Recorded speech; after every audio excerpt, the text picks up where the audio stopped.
Okay, hello again. So I just wasted about 2 hours trying to have my Python test runner talk to the Godot command line script. And turns out the way that Godot on Windows wants to read from standard input just does not work for pipes. So at least as far as I can tell. I thought the problem was in the Python file because it's a 10-year-old Python file and written for Python 3 and whatever, or for Python 2, and now we're on Python 3 and whatever. Things are crazy. So what I wound up doing was just having the Python test runner write the text that it wants to go to a input file, and then have the Godot command line read it, and that seems to work.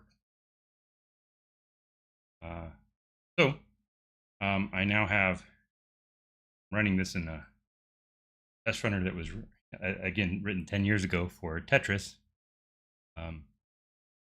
It's meant to be. This is the start of a course, right? Like a set of challenges for other people to come in through and implement this. And so I'm leaving a trail for somebody. And the idea is I'm just going to get a bunch of tests working. So right now I have a test that says, well, you print the data stack for your virtual machine, and it's just an empty array. So you put in a %d and you get back an empty list. And same thing for the control stack or the call stack. And then you can tell it to quit. And that's the idea. And so now all these tests pass because I just tell it to the data stack, then the call stack, and now they're all empty, and that's what you would expect at the start of the system. So the idea is now we're gonna be able to actually do things to configure the virtual machine, right? Right now the virtual machine looks like this. Got a data stack, which is a set of int32s. It's got a control stack, which is an int32 array, well, or a call stack, and it has RAM, and that is not an int32 array. That is a packed byte array. Packed byte array. So you should be able to individually access individual bytes. And then it has an IP, an instruction pointer, which actually is meant to start at byte 100. I'm sorry, byte 257. 256. So yeah, this is 256 in hex. So it's one more than FF, which is 255. And the idea is the first 256 bytes, 0 through 255, are reserved for some registers. That's 64 32-bit registers. Is that right? No, 64 8-bit registers. 64 4-bit registers. 64 times 4 is 256. It's a little late. Right, so 32 of them. The way this virtual machine works is the first 32 registers are like a dictionary that can be used to run little commands, so that you don't have to like name a function. There's just an opcode that runs whatever, like like function A is stored in slot 1. Slot 0 is like a special thing. Slot 1 is A, slot 2 is B, and so the ASCII control character control A is a bytecode that runs that looks at the register, first register, so the thing in the second set of 4 bytes, and uses that as an address and calls that function. So it's like a little Forth-like dictionary of just one character dictionary. So any letter can be a command, and that's just built into the system. That's the idea. So then that's the first 32 bits, the alphabet, and there's like a couple extra control codes. Control, the escape character. And then the next 32 are just like system reserved things for whatever your implementation is, whatever your BIOS needs or whatever. And then we start the code. And so the IP address is going to start at this thing. So I guess that if we print the test should be to print the IP, right? Print the instruction pointer. And so if we say what is the instruction pointer should be, and it should say $100, maybe $100.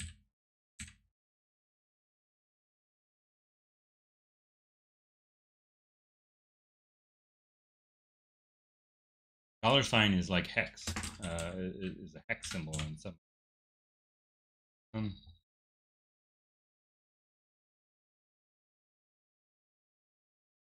Let's print it like that.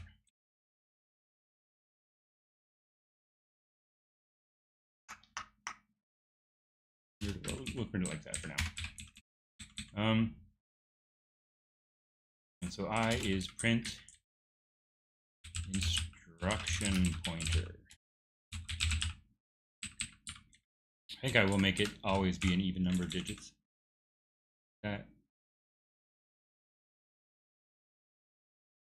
I don't know. I'm okay with that for now. Print instruction pointer. Okay, so obviously this is going to fail. See what it does. We run the little command. Duplicate name. Okay, so we say I. We have to name the test. We don't know what I means. So in the command line interpreter, we're going to say, and it's going to be the IP, but we're going to say hex. We know how to encode in hex. Godot format as hex.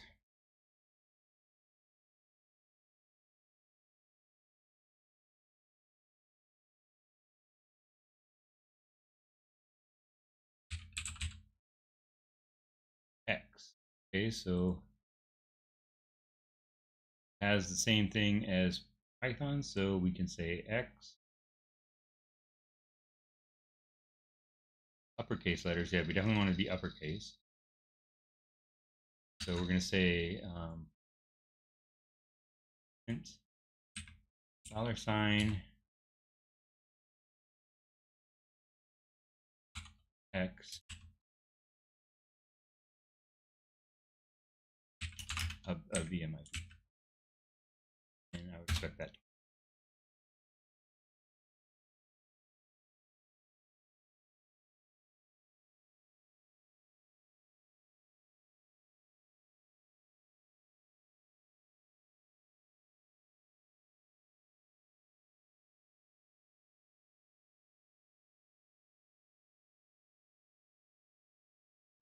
Okay.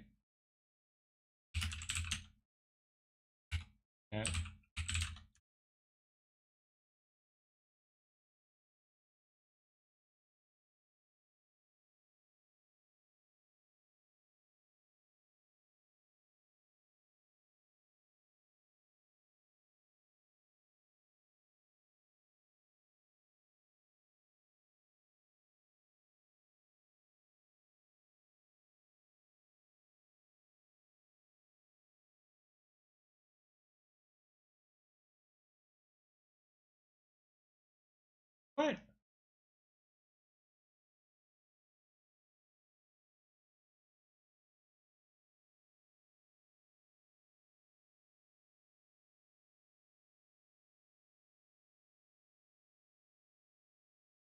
I'm very confused about that. Where is the I coming from?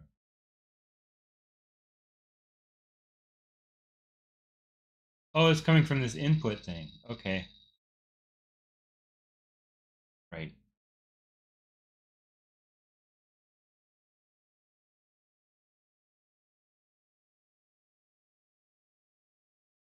Right, because I still, the whole point is that you want to be able to read godot check command line arguments. Command line user arg. Let's get command line user. Right. The whole point, yeah, I was expecting this to be, okay, so,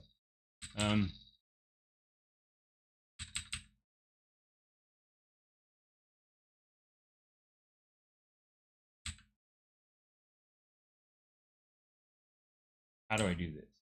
I don't have lambda too. But there are Godot for anonymous functions. How do you? There's a syntax for it.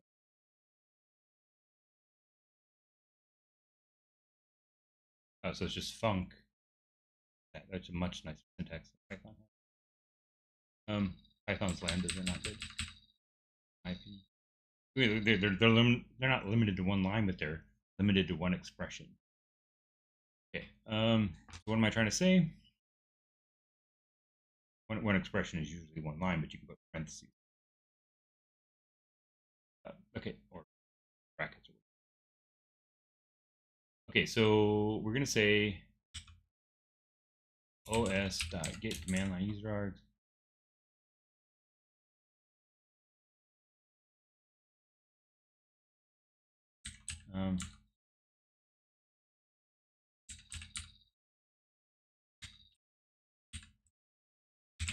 Args.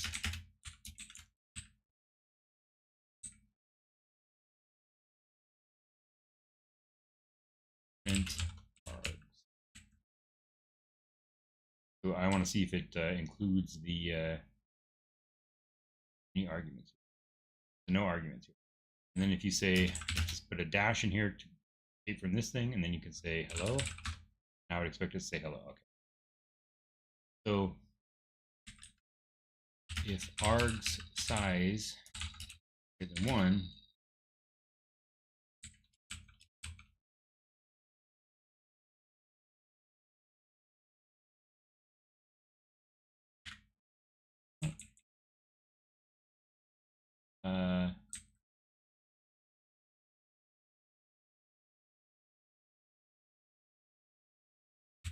f equals this. Say let's func get stream input stream.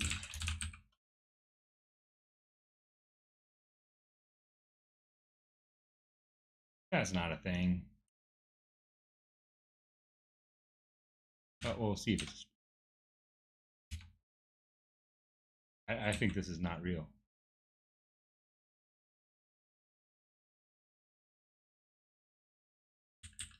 I don't think this is a real thing at all.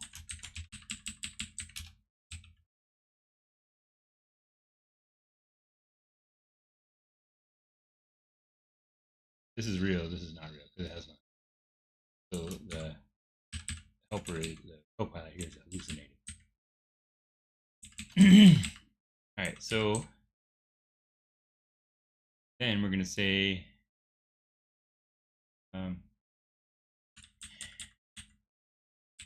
res args 0 greater than 0, really. And that one,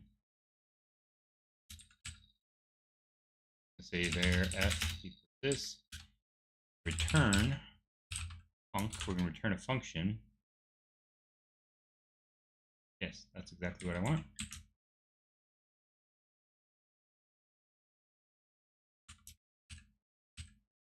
Otherwise, string from standard in strip edges. Back up. Nope. Return func.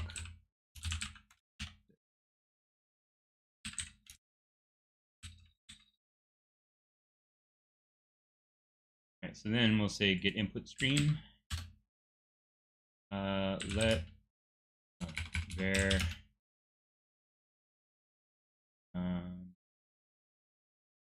commands get input stream, and this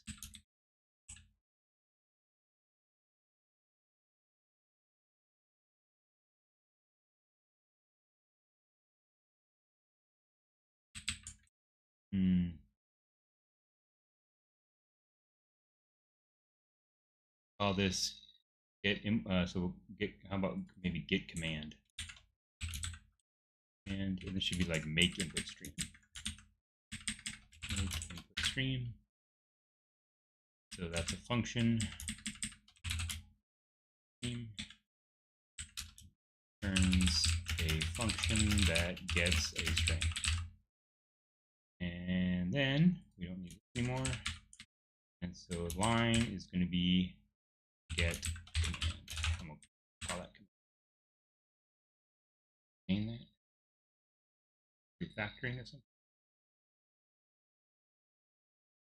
Oh, I can't. Come on. Something stuck in my key. Okay. So that should. Oh, and I didn't define. I somehow lost the definition. There, done. It's false. Their command equals get command. What's wrong with that?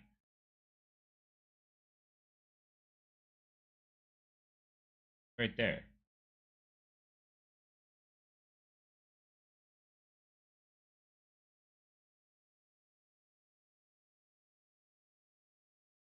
Man, you cannot.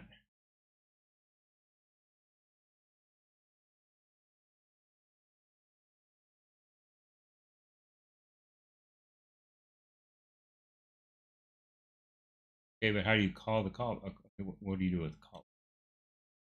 If say dot call, yeah, dot call. Get command dot call. Have a callable, you call it. Okay. All right. So now we should be able to run this. What does null mean? Turn.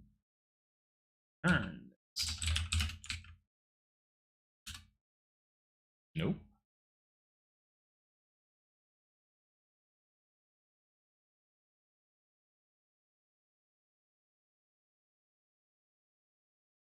Really, this closes over the.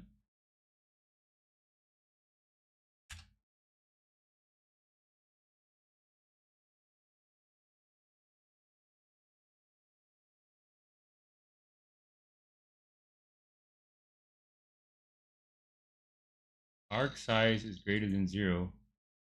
The length. Print. What is size? Number of elements in the array. Not a. These are arc. Oh, and because there is, because I'm trying to read out of this file called hello. There we go. All right, so now if we say Q, then it quits. Okay. So then if we say go, it still go.sh, it still runs. Nope. Now it failed. Oh, but that's because here we have to tell it. I'm going to say input.text. Input.text, because that's where it's sending the commands. Oh, come on. All tests pass until we get to the end. Expected results.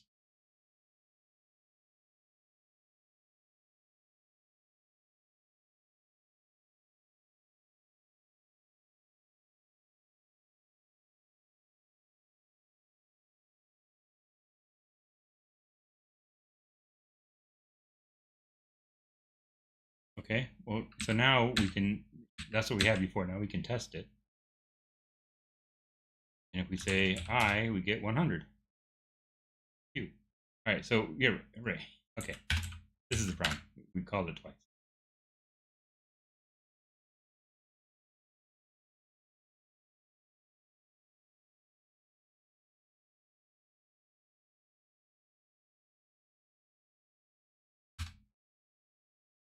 Right, and we're going to say Q and just put this all in one line.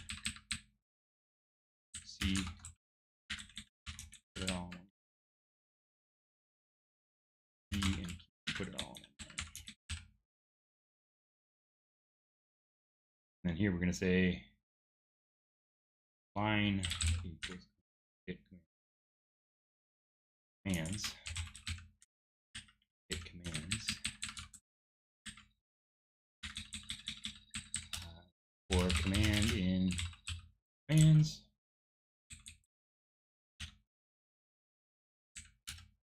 If done, break. Otherwise, match. And say Q and then whatever.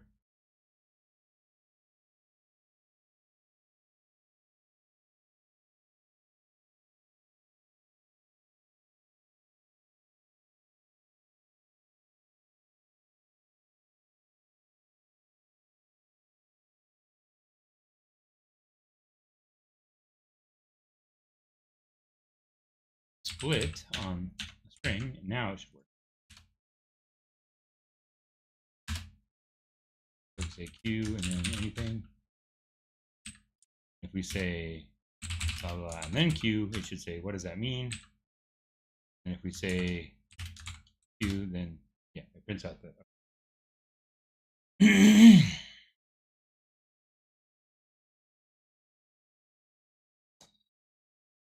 I think for that reason, maybe we want to say DS and then CS here. And then change that. So now change these here to say CS and DS. Data stack and control stack. And we'll change this to say IP.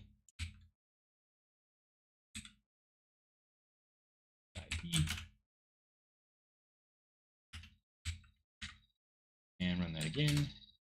Now we should be able to get everything if we do like that. Yes, except IP is wrong. Okay.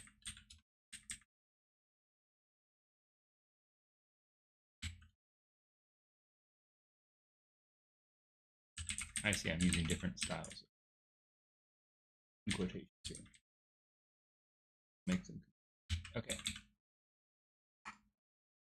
Yep, that's what I want. That's my shell. Okay, so now this is these quotation mark things. What am I trying? These % signs are commands to the debugger, right? So we're writing a debugger for this virtual machine. We'll call this like debugger interface. Not done. To do. I don't know how to trigger that in org mode. You in Emacs when you it updates that count. Not going to work better right now. All right. So let's say print the data stack, print the call stack, print the call stack, and then print instruction. Okay, done in that I've written a test and I've implemented. So next test.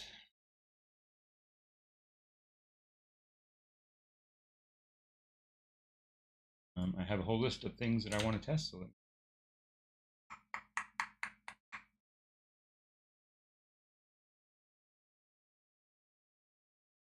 yeah, I tried to run Godot on my Linux machine. I had this machine, but I didn't have the right version of G.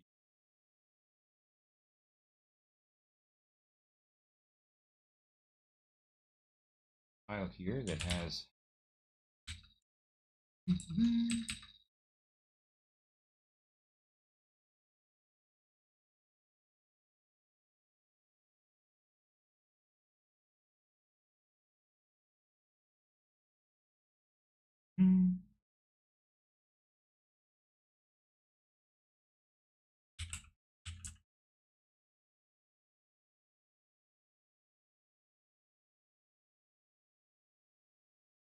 Okay, so I have a little shell window here. Okay. So these are all the things that I want to write. So test the debugger. You ought to be able to quit, clear all RAM.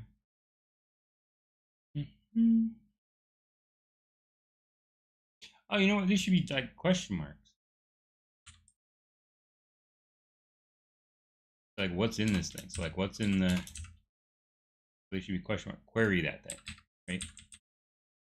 So query the instruction pointer and then quit. Whatever the new thing.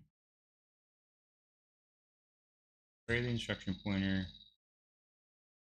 Query the data stack.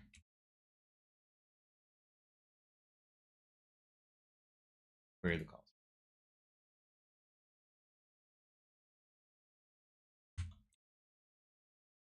Print the instruction pointer. I'll query the query call stack. Query the instruction pointer.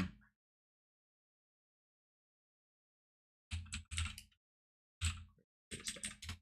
Okay, and I think those tests all passed. Double check. Boom. Not right. I want to say go.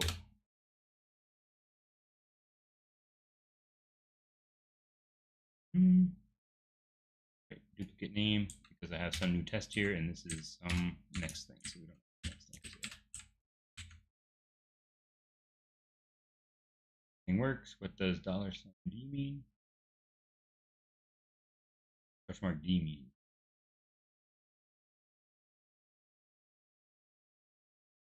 D mean.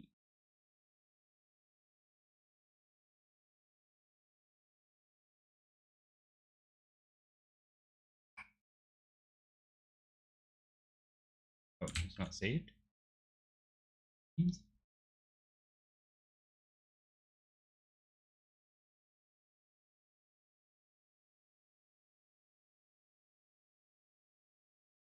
Like we need a space after these.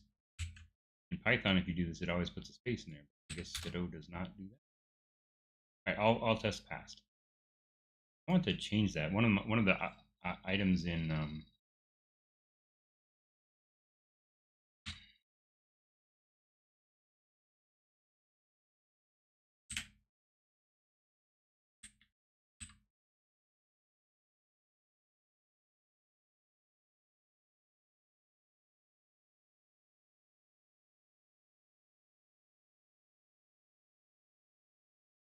I want to not print this out.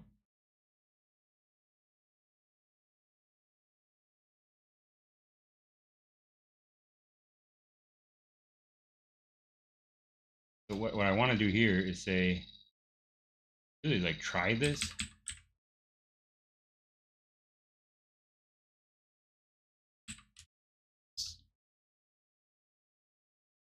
Right. Does this thing have a?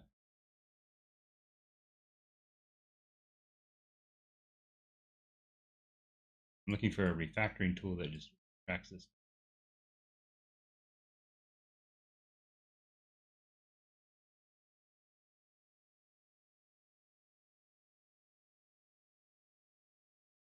All right, so def is not PyCharm.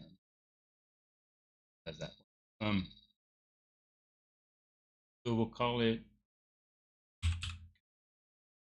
We're going to say send. Send commands. I'm going to send it to.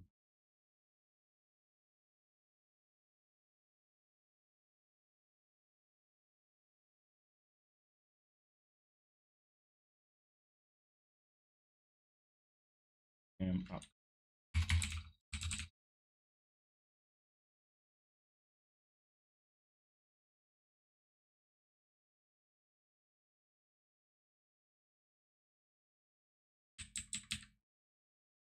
We're not going to print anything.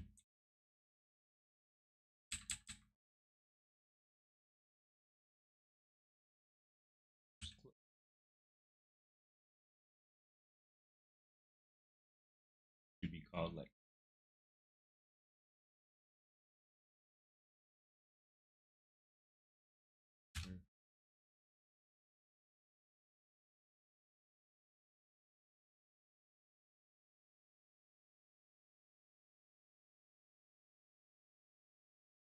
oh, this I don't have like a Python motor.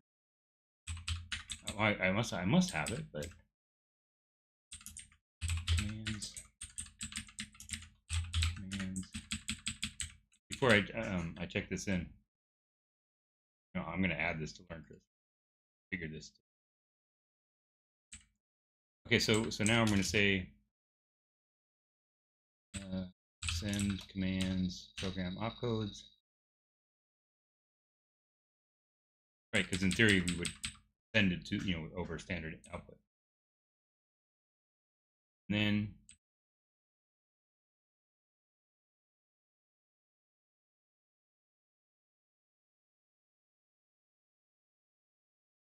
we don't need this. Means communicate is the right way to do that now.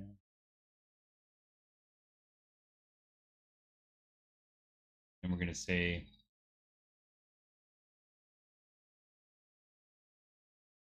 pop. So stripping the empty lines at the end, stripping the junk at the start. 2 here. Lines plus 2. That way we're not hard coding keeping to default. And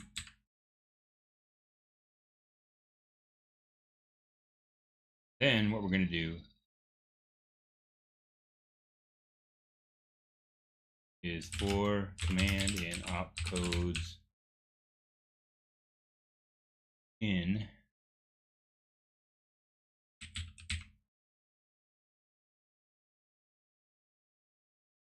print command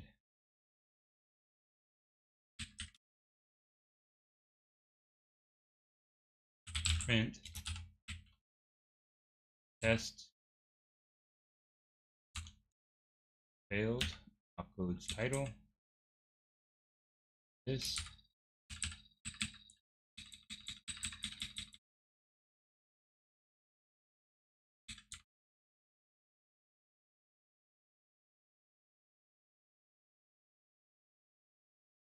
okay. I'll do that again. Okay, so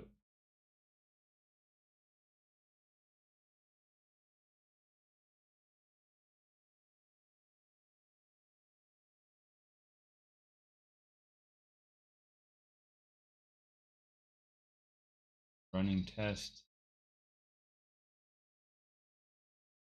What is causing it to print extra lines?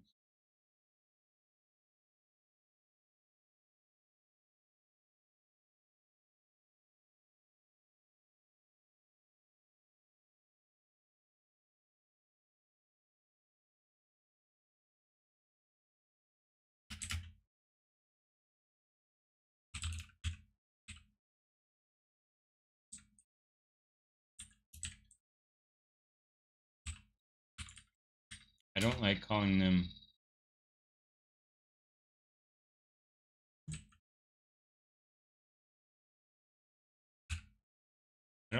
by name because people say, oh, it's test number 5 or whatever, and I can't.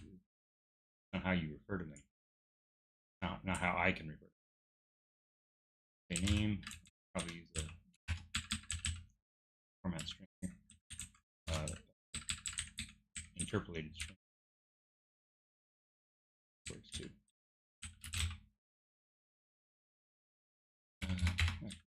Name here and then E. Here we want name. Okay.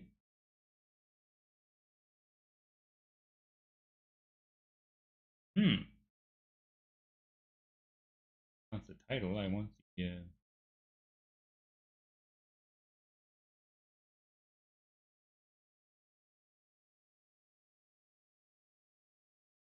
actual name.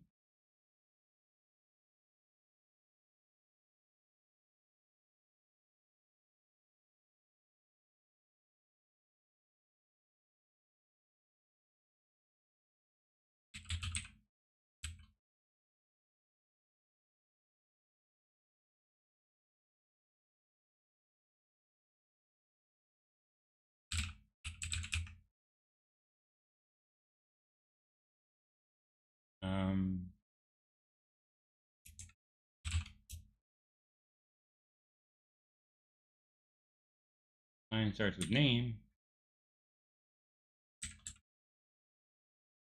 Opcodes ID. Yeah, there. That's where it's handy to have these things. But now we want to call it ID. Actually, we'll call it name here. Name.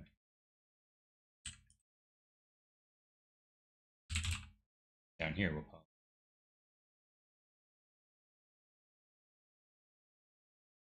It always annoyed me how ugly this output was. Okay, yeah, that's what I want. Or again, we call it test.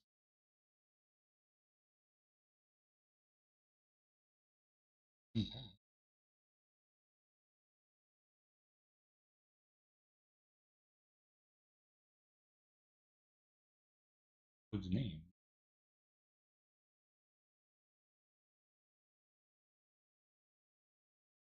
Name.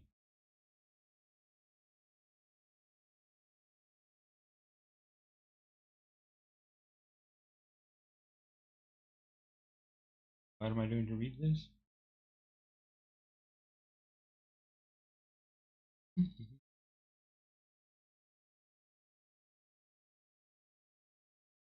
Where does parse test get called? Track test. Oh, so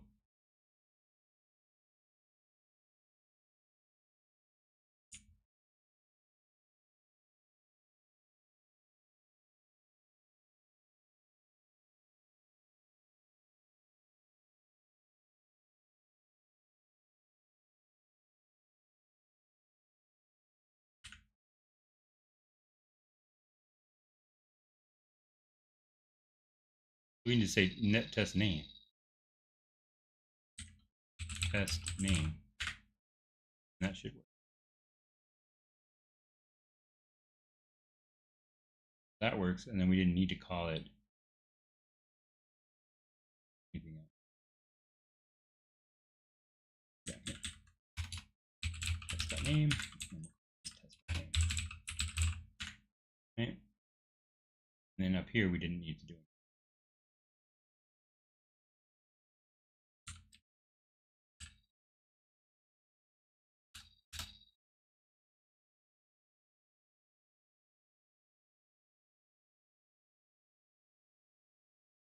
And then I'm not even going to print that. I'm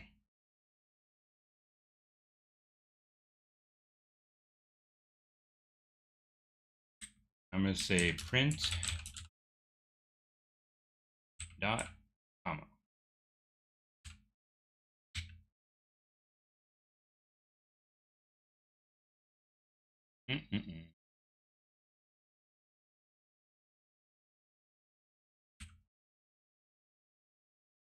Is that a new thing that print has?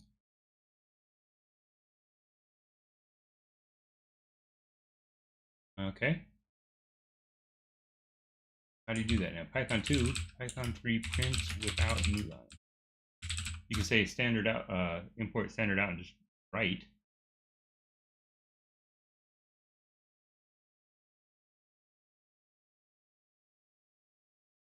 Not add a new line at the end print. This is correct. Is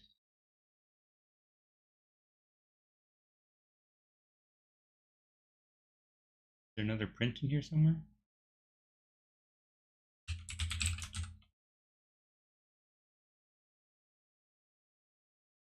Add to the rank. I don't need that. We do want something here.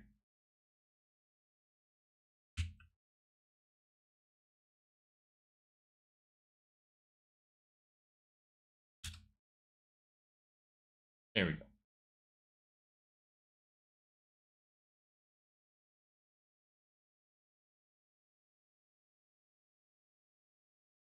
A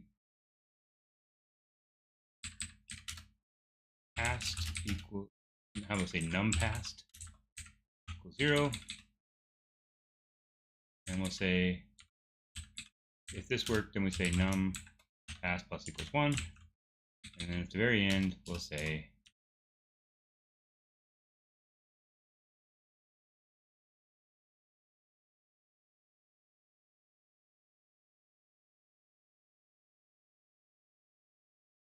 I think I want this try around the whole for block. Right? So this up here, and then this will be in the loop, and these are here.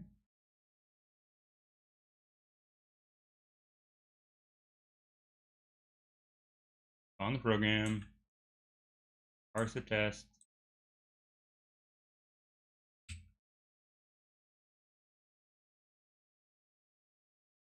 run the test, and then print. It really makes sense to like read the test first and then print. So now assuming it passed, assume it passed, either it passed or through exception. So, and if there's a failure, then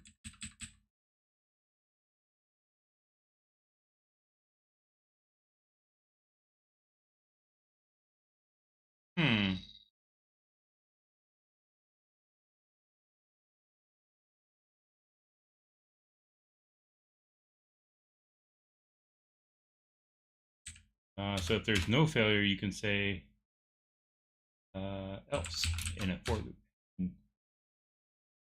All, yeah, that's exactly right.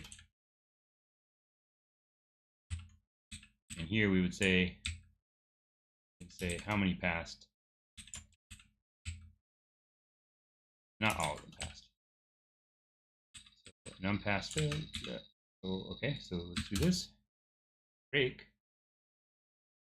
All right, so there's an exception.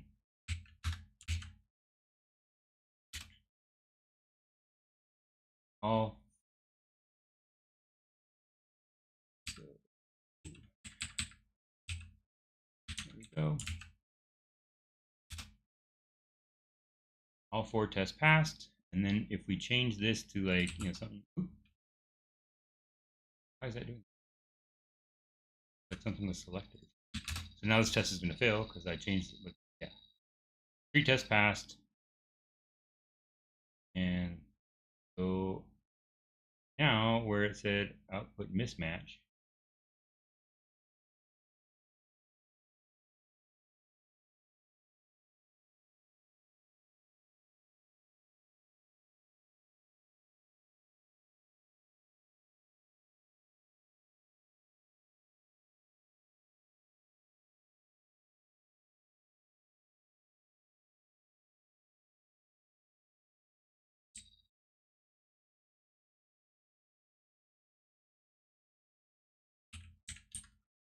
and we'll put the E up here. We'll print this up here.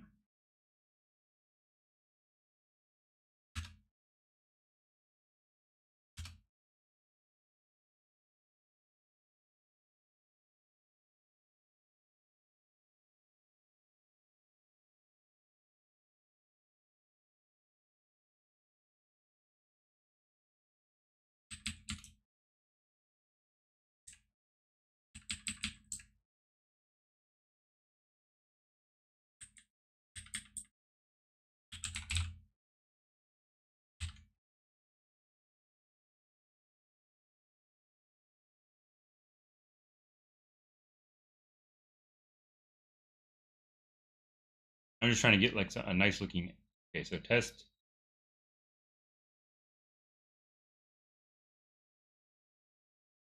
And does this show up?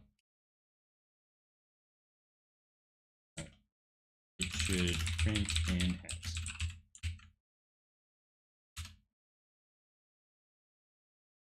Yeah, okay, so the input is this. It should print in hex, expected results.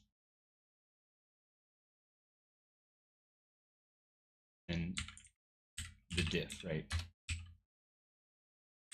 Diff.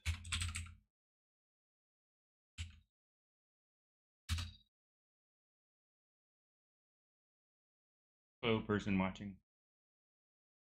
Okay, so I'm running. I got my little test runner where the instruction pointer and then quit. Print in hex. And the expected results are that it should print with this O because I explicitly put this in here to make the test fail. Now it should work. All 4 tests. Okay, I'm happy with that for now. Much better than pages and pages of information from tests that actually passed. So go back to Godot.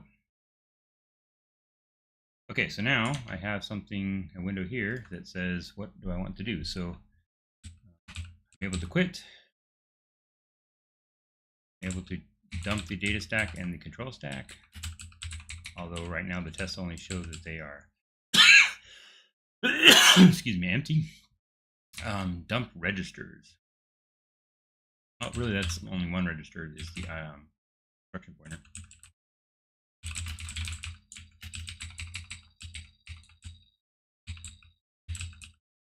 Clear all RAM explicitly so you can have your own default BIOS. Page of RAM as hex. Run the empty program running flag. Okay, so we have this empty virtual machine that does basically nothing right now. We need to start adding stuff to it.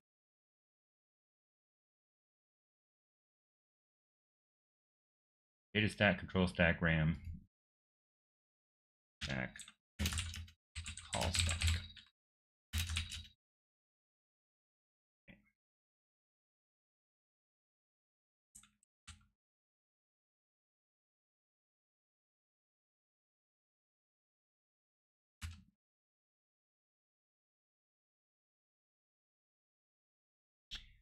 Okay, so what do we do?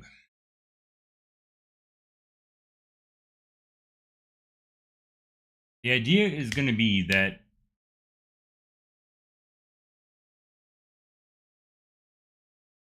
like this is a debugger, so you're meant to be able to type in commands and cause them to run.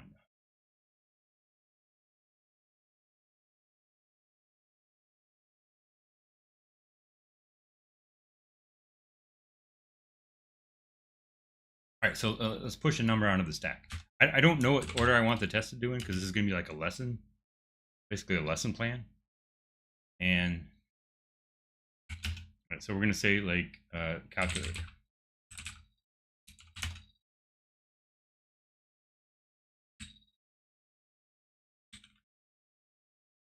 Push a byte, or just say push a number. Push a number to the stack.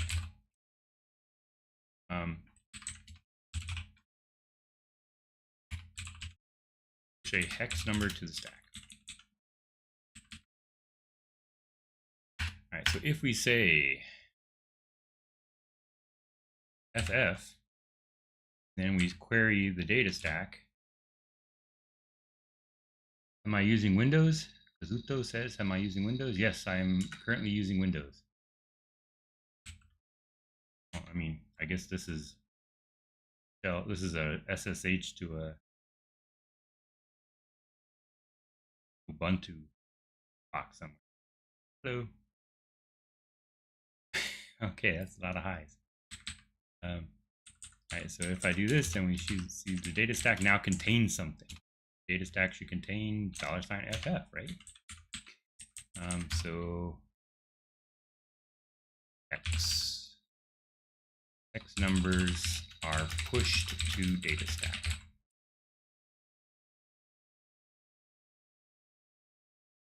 Okay, so I would expect that test to fail. It's asking me like, what does FF mean? Right? And so we need to tell it what it means.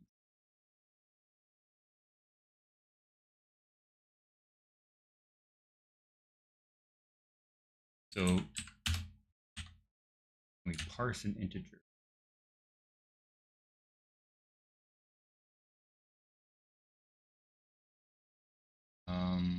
Parse a hex number in Godot. I can write this myself, but I don't really want to. Int here.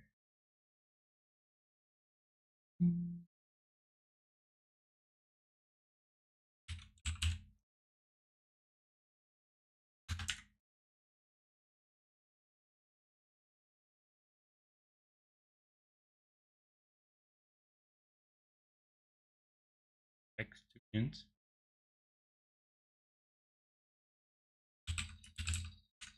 Oh, I see, hex to int. So, yeah, go hex to int.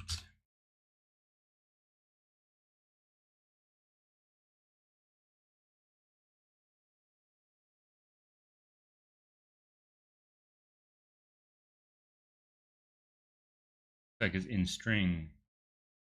Oh, we should leave the Godot for documentation. A hex.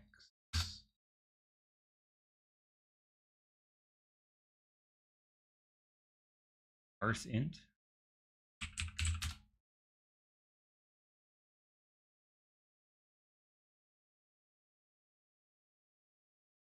Parse int. Int function. Python, you use the int function, and it has a radix operator. We search for the word radix. Parse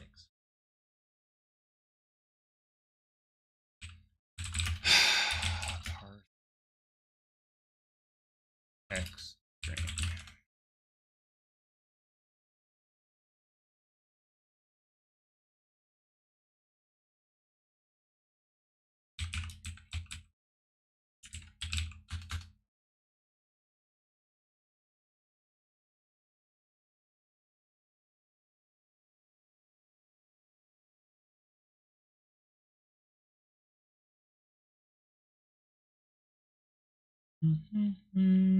To int.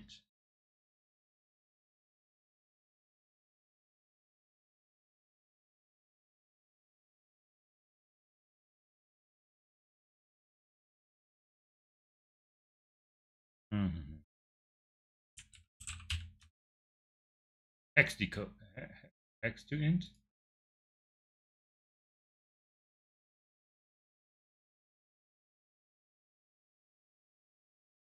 Okay, that's it. That's what I want.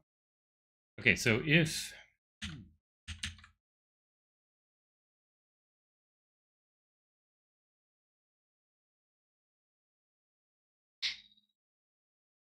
doesn't tell me if it's a hex. Okay. And she's always going to return an integer.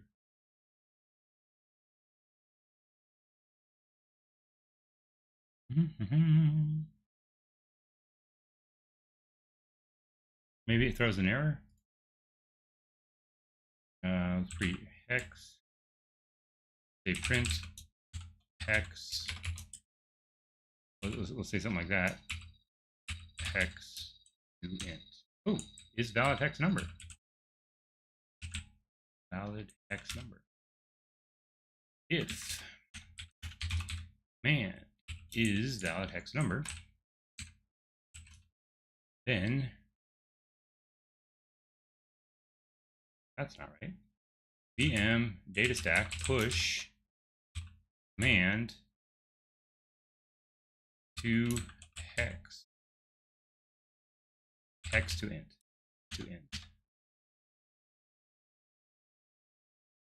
Although we want it to be an int 32, I think that's going to be okay because it's typed. It's a typed thing. Else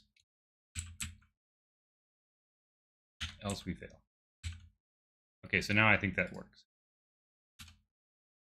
Oh well, it's probably not going to print out. Okay. What? Oh, the append.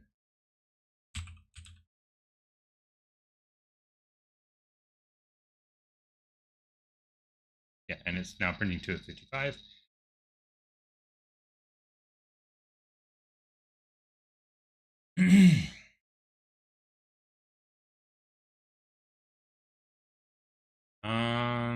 I don't know how to format an array as that. So probably what we want to do is we want to say, and then like hex dump. Say hex of hex.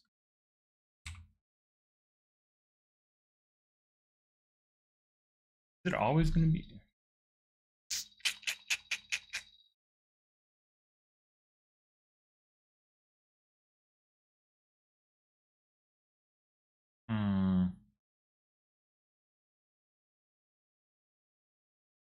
wonder what happens if we just like this is not a hexadecimal number, but it's a hexadecimal. It's an array of numbers. I wonder what happens if you tell it to format that as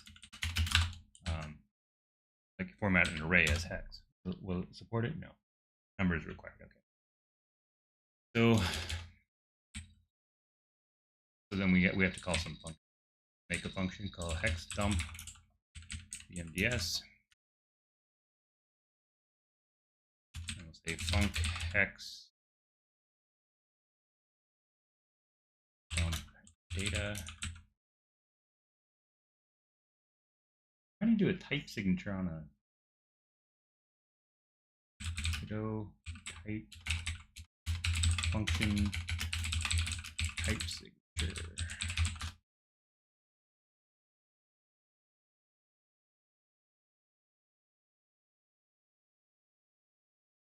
Tell it what you want. Okay. Like this.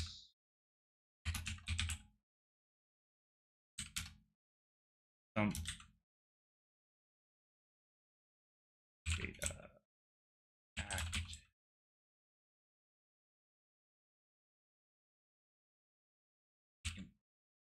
in 32 array.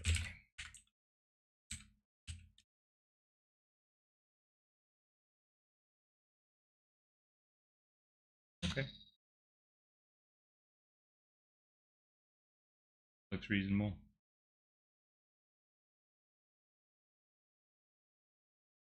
That we want this. Now how about we do this?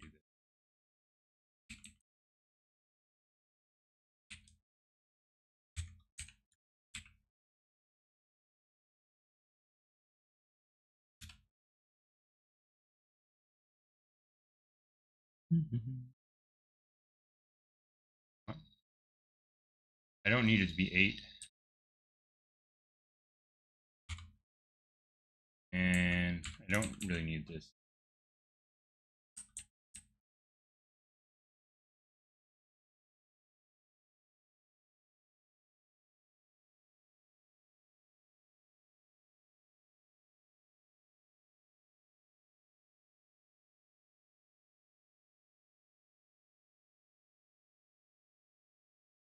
It'd be nice to have like a list comprehension here. I don't think you can do that. But we say tokes equals this, and we say toke push append, right?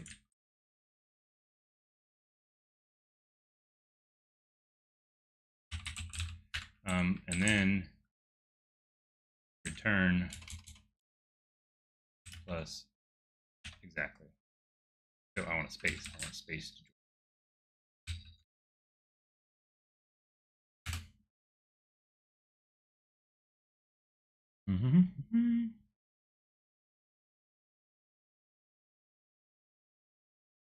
and no space there.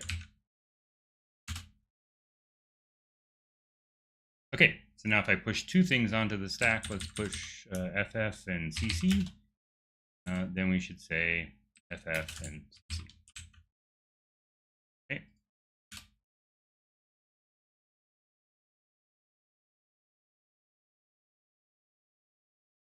Did I not save this?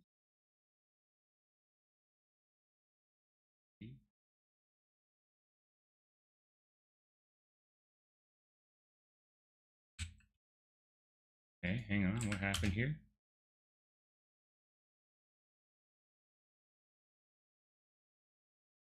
Just 4, we don't need that.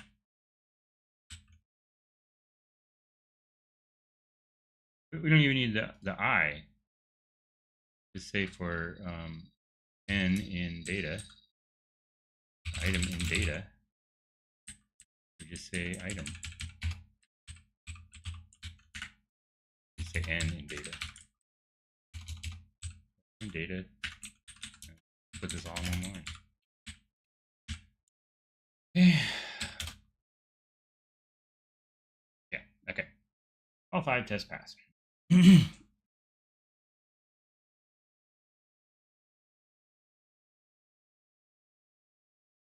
Okie doke.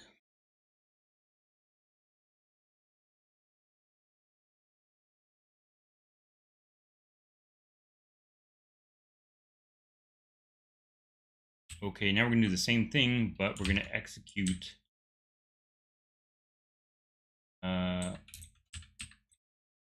we're going to add them together. So instead of that, well, let's do 01, 02, and then we're going to say add, which is AD, and then we should get, yeah, $3.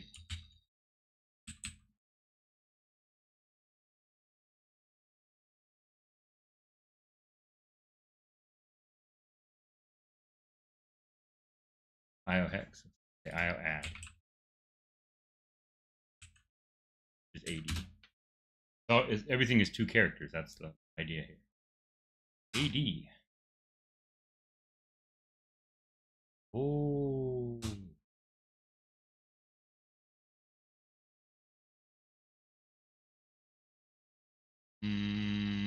Okay, well, we have to say what add is, right? So the add has to come first. That's why hex is in uppercase.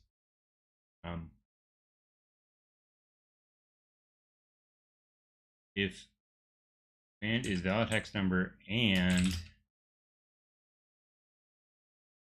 command is uppercase, is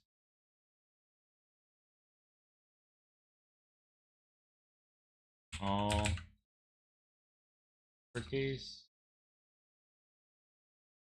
to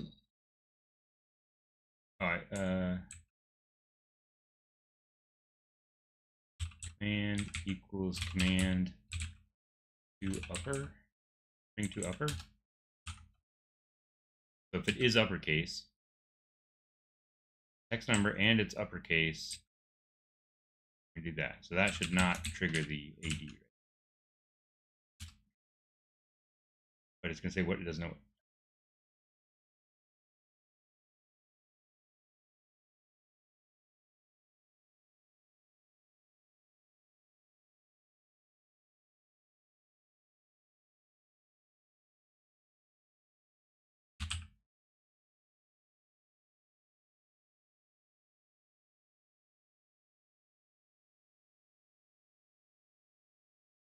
String to upper.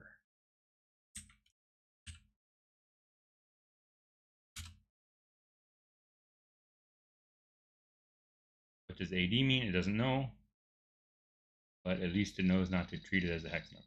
Okay, so then now we tell it what it means.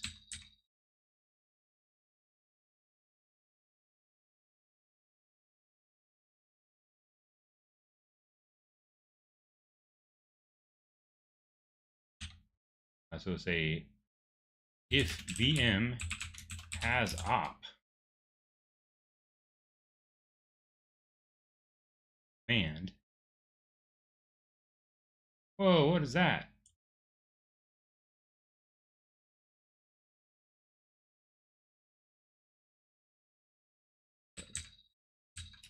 VM run op command. Generated like 800 lines of type keys. All right, so now we have to add this to the virtual machine. So func has op. S is a string and returns a bool.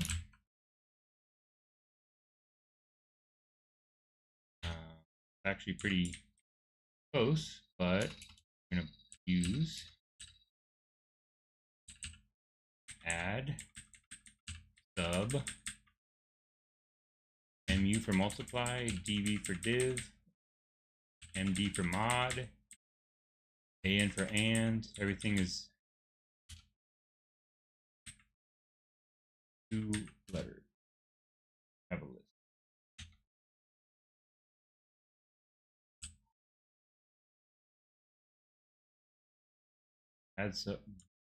Add sub, multiply, divide, modulo, negate, left and shift right. So negate, left, shift right. and or XOR not, or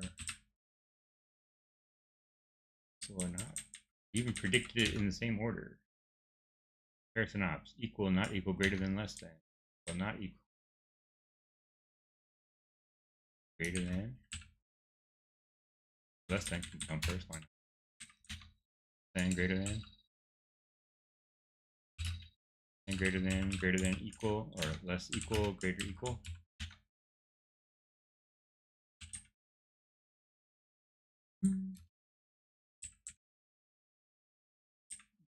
Equal. These are close. We have load and store. That's interesting.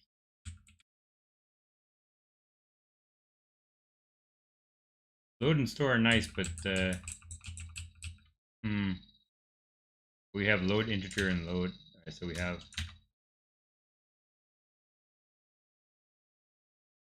read and write, or load.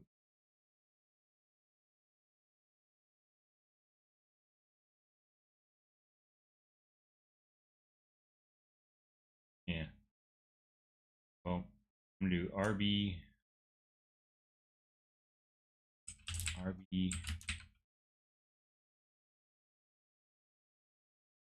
S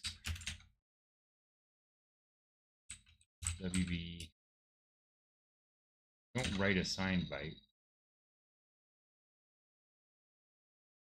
Read I32. Read integer. Write integer.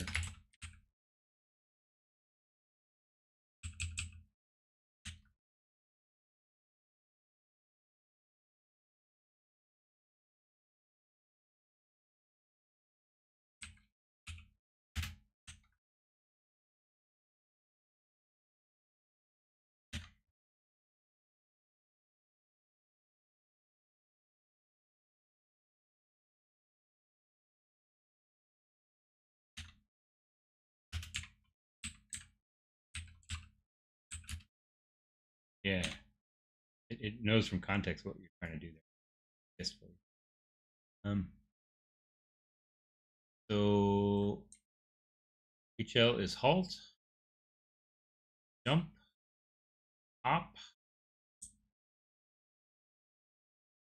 hop if 0, jump if 0, call, return, and return if 0. Next and eval, which is like a dynamic.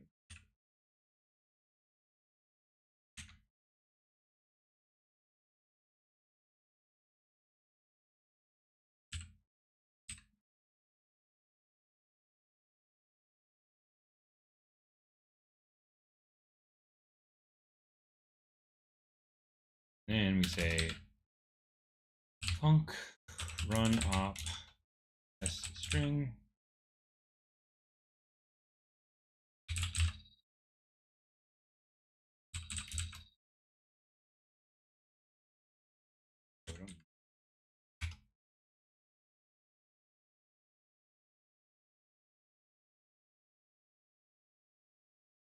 Yeah, maybe we just do this, yeah. Rather than has op, we just say return false, and then we say match on each one of these, and then this will be the batch loop. So look at that. That's just not even fair.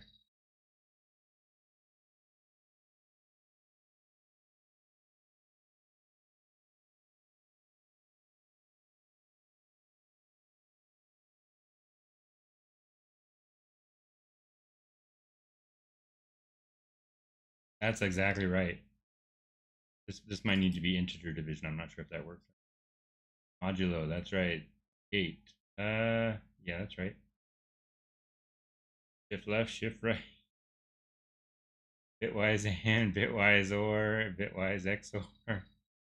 Not equals, yes, that's right. Not equals, less than. Oh man, that's stupid. This is not great code, but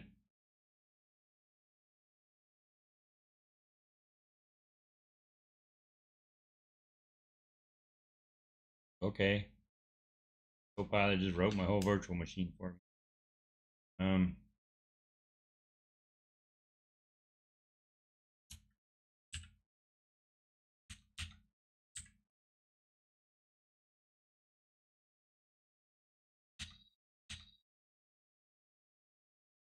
okay, so of those, we have add, we do have add. So that test should pass.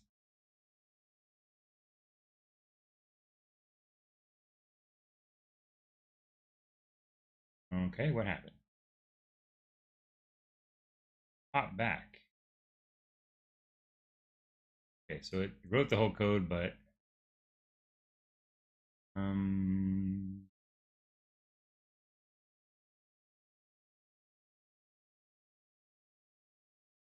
packed in 32 array does not have a pop.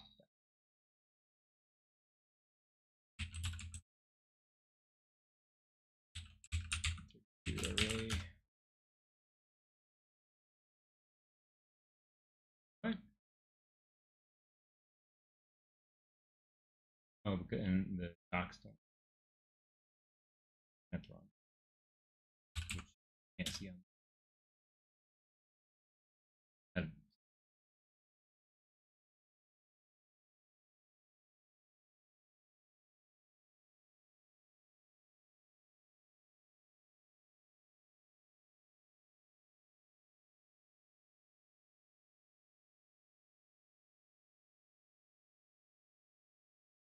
I'm not callable. Packed into array is what I thought I searched for. Back. Where's pop? Move at.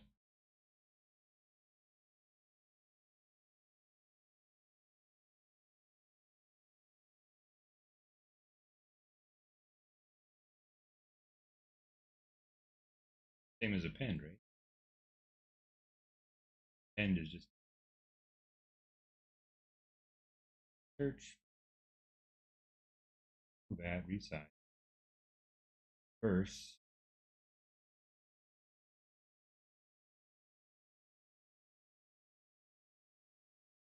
Resize.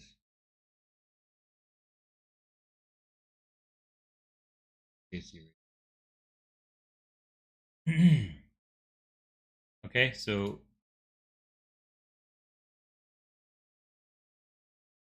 all these DS popbacks that it did work if it's a not a pop in array. A func. One thing we could do is we could have a pointer and just not mess with changing the size of this thing at all.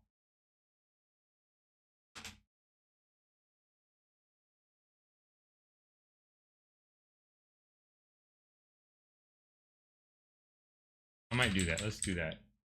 Then we don't have to resize this, and it'll probably be a little bit faster. But then we also have to. It won't. It'll break how we're printing it. We could make that say func dpop, and it's going to return. I don't think there's an int 32, is there? Int. So we have to implement this.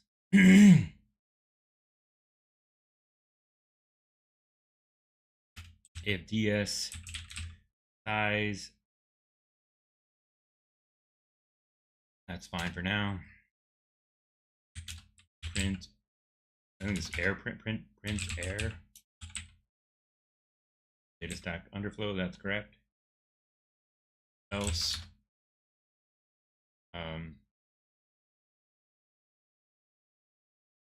Var res result equals ds. That doesn't exist, so ds at ds size -1. That's correct. Return res, but first we're going to say yes. That's what so we shrink the array. All right, but then every time we say this, we have to replace every one of these.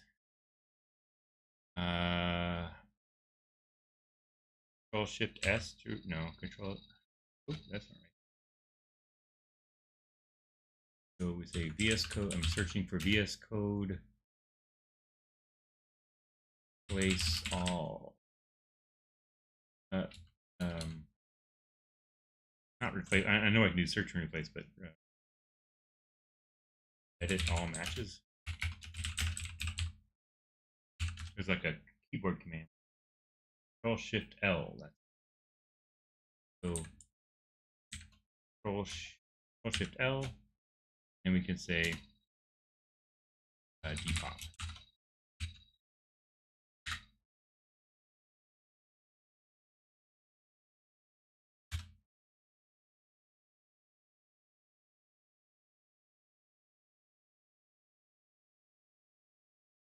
Okay.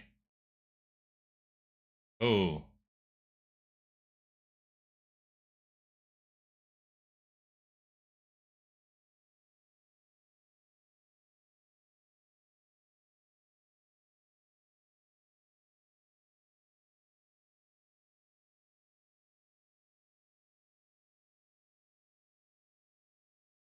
I'm fine for this with this for now, but let's put a to do in here to consider. To do always have an even number of hex digits.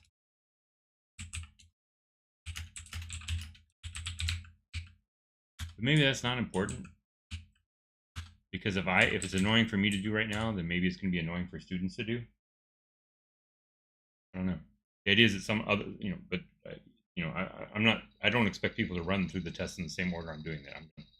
After I get all these tests working, I'm going to go back and like think through the narrative structure and arrange them so that it's like, makes sense for somebody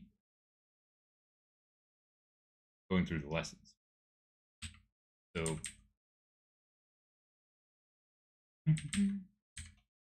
addition, add top, add top 2 items on stack. Results is pushed back. Results pushed back to stack. Okay, so probably don't need to put that on every single one, but okay. All right, so now we can add 2 numbers in hex, print the result. And really we can do subtraction as well. So let's do, I'm not going to do one for each one of these. So let's call it like math. And we'll just call it math. So we'll say,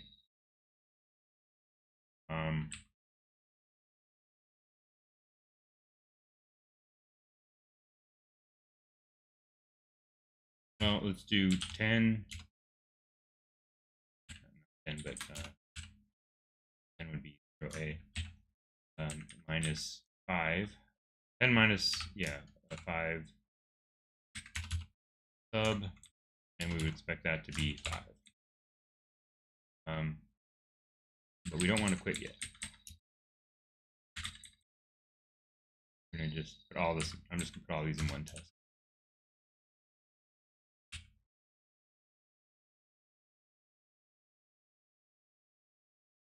Let's see. O3 times O3. MU or ML? I think it's MU. No, it is ML. I call it MU somewhere.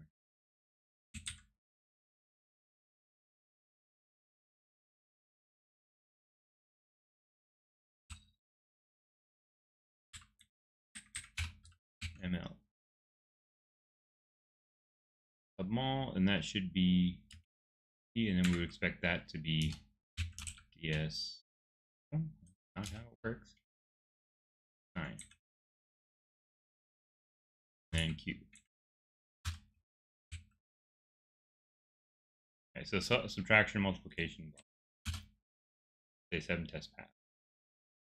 Ooh.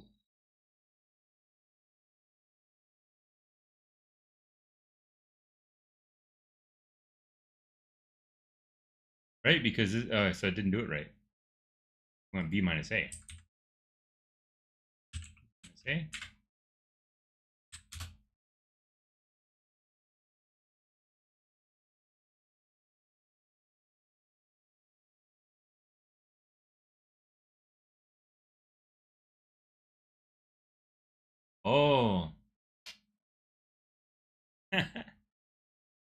All right, so now we have to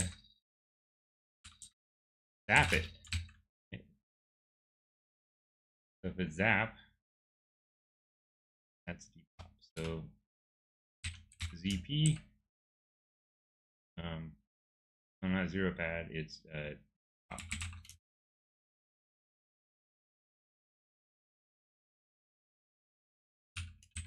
Zap.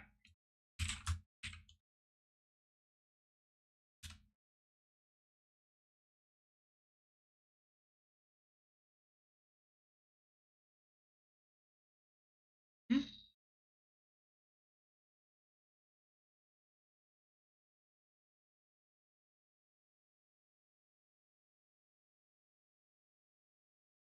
Oh, because we're still using hasop, so let's just get rid of that. I don't want to duplicate.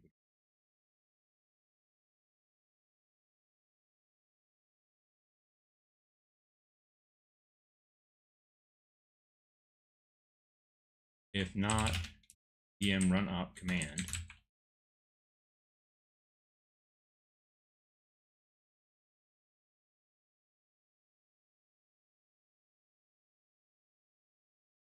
If vm run up, then we just pass.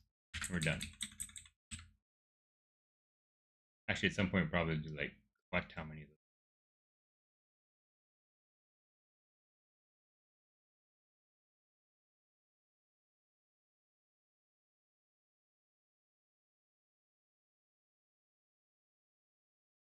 We want this, right?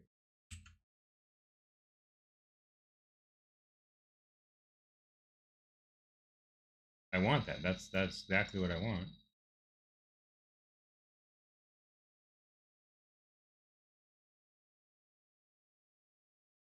All right, so we're going to do this, and we're going to return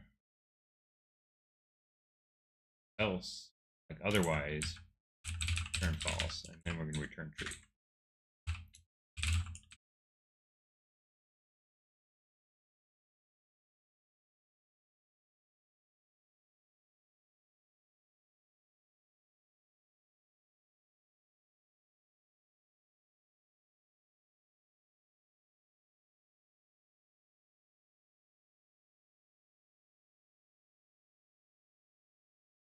Godot have multiple assignments? Godot multiple assignment.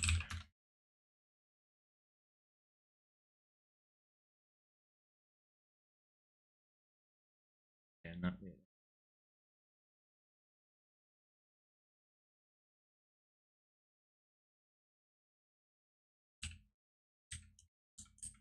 It's too many lines.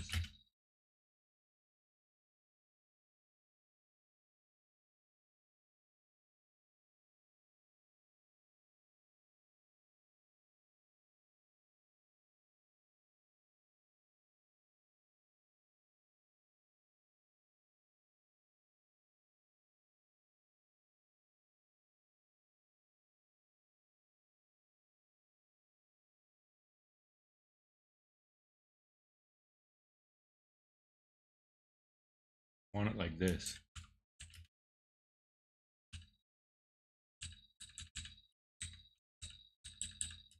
Don't like that at all, but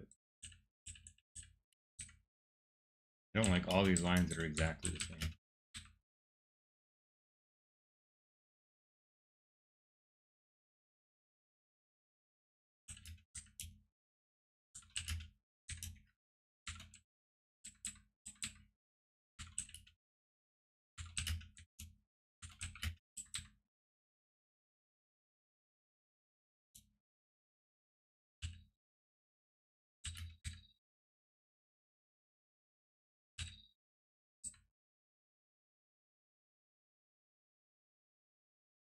And in fact, rather than popping and resizing the array each time, probably we want to hello KK, what is b4vm? b4 is a virtual machine, and it is, so I call it b4vm, and it is something I'm designing for a course, and it has a bunch of little opcodes with an assembly language that gives them little 2-letter opcode, and for XOR, all these things. And GitHub Copilot generated all these long, nasty things, or 3-line things for something that ought to be a much shorter expressions. So I'm just cleaning up. Oh, is that even valid code then?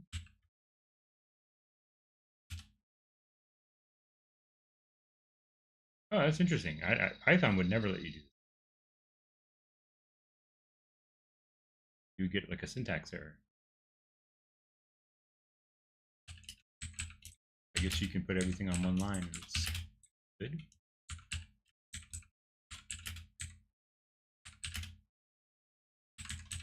That's that works. Okay, wow. I just started doing that kind of unconsciously. And, yeah, so we've got an add, sub, multiply, divide. It's not meant to be complex. It's meant to be easy. It's just it's not presented well yet. This is meant to be like a little. When I'm done, it's going to be like a little half-hour lesson that you can first lesson in a course. But you break it into very small pieces. The idea is you're making a machine and you're going to tell it to, you're writing a debugger for that machine. So you have a quick command and so on. How is this used with Godot? Well, it's more like I'm making a course about programming fundamentals. And so the idea is you're going to build a virtual machine, and then you're going to write an assembler for it, and then you're going to, write some languages on top of it, and you can write the virtual machine in whatever language you want. You have a test runner that's kind of language neutral, and the reason I'm doing it in Godot is because I want it to run in a browser, and I want it to be very visual. So there's going to be a picture of like the memory on the screen. You'll be able to see the instruction pointer moving around and all that. So as you, as a student, write go through these test cases and get your thing passing, the test suite will actually draw your virtual machine. So you don't have to do any of the graphic stuff. It's just going to be there on the screen, and you'll be able to type directly into memory and so on. You'll have a user interface for this thing you're building. But it's like not cheating because you're implementing it exactly so that you could go in there with a command line and just do everything yourself. So it's putting a nice user interface on the thing you're building.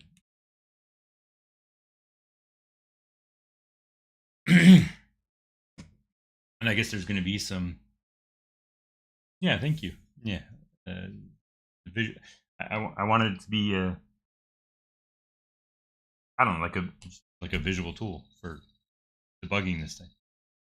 And I guess really then you could also run use it as a scripting engine for a game or something, but I haven't gotten that far. I've implemented this thing in other languages, but I don't have a test suite to prove that they're all the same. So now I'm coming back and implementing it in Godot. And I just learned how to use the command line to read and write the tests over the. I've got a Python script here running reading these tests and then sending them to Godot over standard input, and then the headless command, run Godot, and then it read and write from command without drawing the graphics. So these are all like, this is like quitting. You've got like a debugger around this machine also, so you can like inspect it yourself. Your program is both the debugger and the virtual machine, or your program being the thing that is under test. This is query the data stacks. You have 2 stacks, one for data, one for the commands, and then, or not commands, the call stack, the return address after you finish a function, and the IP address. I call that IP address every single time. It's the instruction pointer that's going to like walk through your program. but right now it's in calculator mode, so we're not even looking at instructions. All right, so really I should test, well, whatever.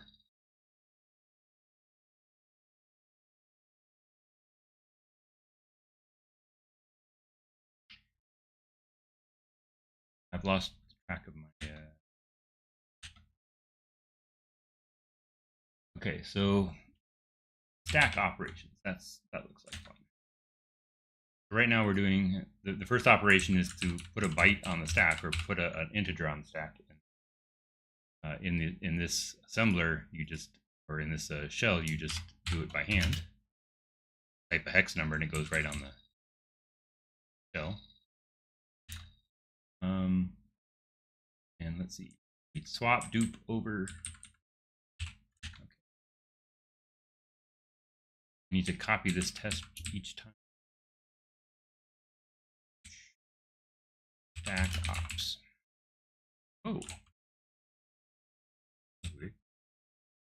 All right, so we're going to say IO stack, and we're going to say a do duplicate, and we should see a. And then we're going to say zap and draw the stack, and we should see just one A. And if we do zap again, so this is an input line and this is an output line. So we say zap again, and then we ask for the data stack. DS, no. DS, nothing. So do that. Use it.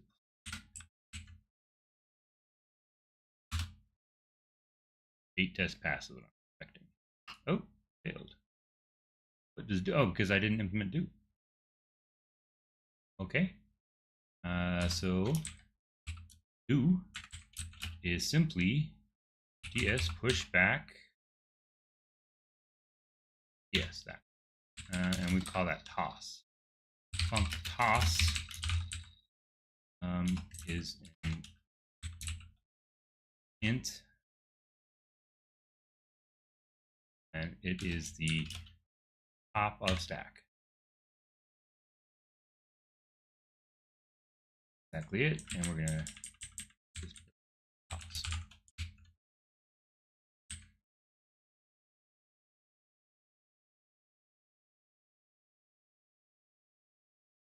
And then it's gonna say zap does. Oh no, zap, I already did do zap. So after that, what do we have? Thank you. Keep up the good work.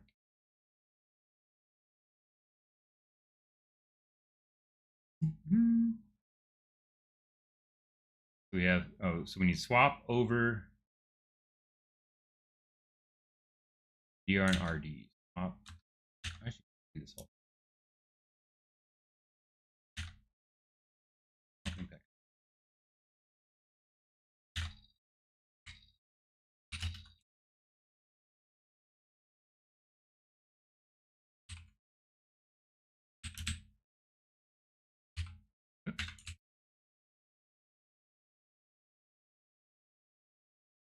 We'll say swap.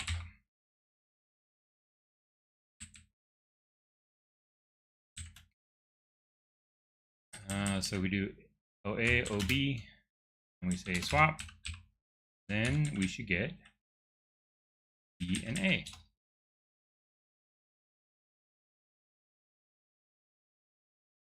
Easy.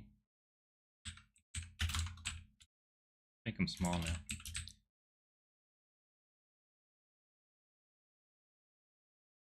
Over, if we have A and B and we say over, we should have A, B, A. Have zap, dr and rd.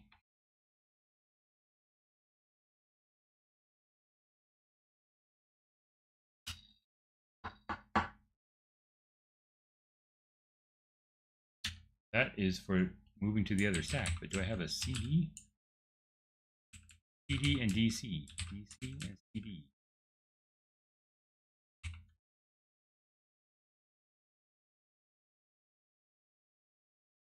BRRD, CD, and CD.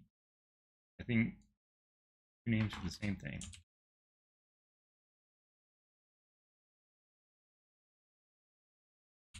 Or IJS. CD with a pop, get, put.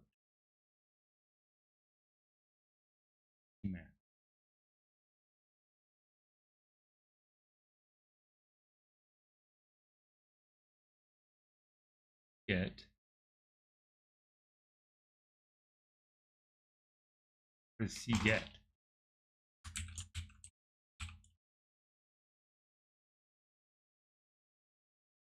Oh, do I want that?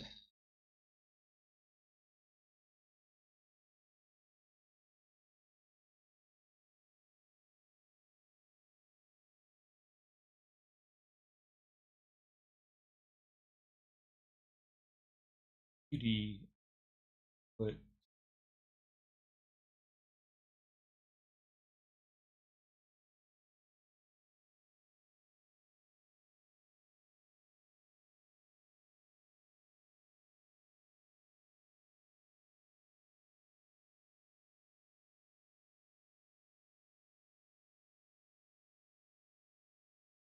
So what this is C registers are the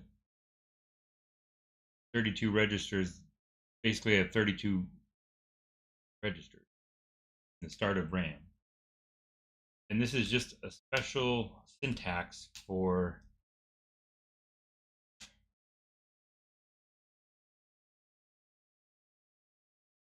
I don't know if I want that or not.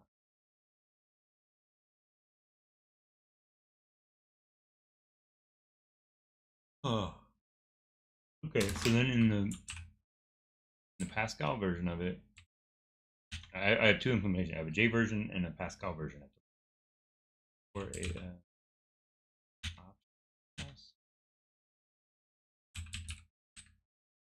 for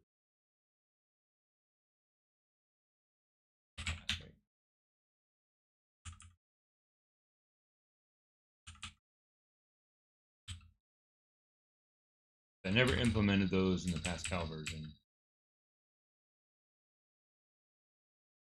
Okay. BR and RD are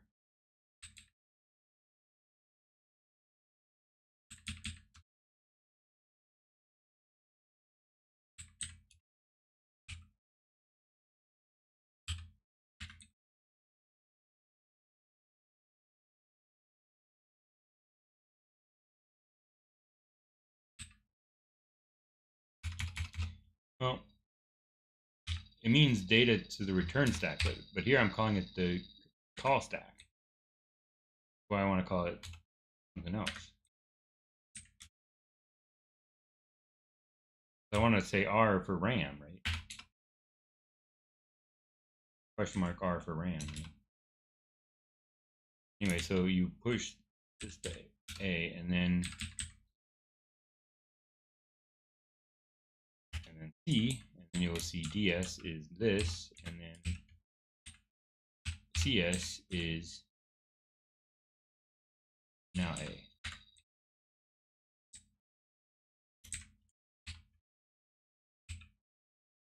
Then if we say turn stack to data stack and to D, now we should get DS A, capital A, and CS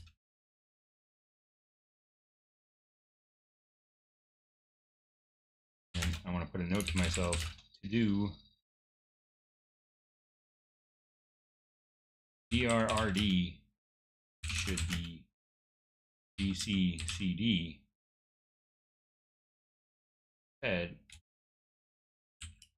and use new name for registers.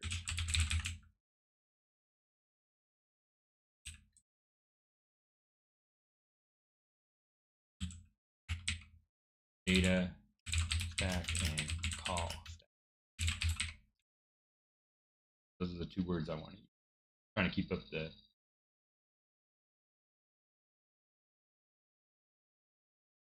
just a name you can. Okay. So first of all, let's just test if that worked. It won't work because I haven't implemented this, but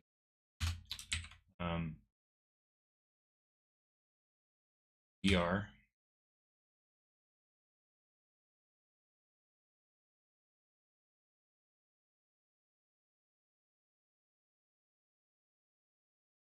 yes push back, and we're going to push the e pop, whereas data to return, and then here we're going to have return to data is going to be, yeah, so I find it confusing to call this CS when it should be a C here. For now, because I've used that elsewhere to mean something else, clean that up later. So here the data stack is going to push back a C pop. Pop. Exact same thing. And probably I will clean this up.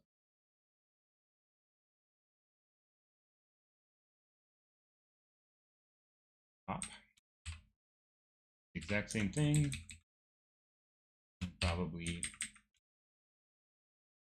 that should just parameter. Probably say pop func pop array. I always say stack packed int 32 array. Gives you an int.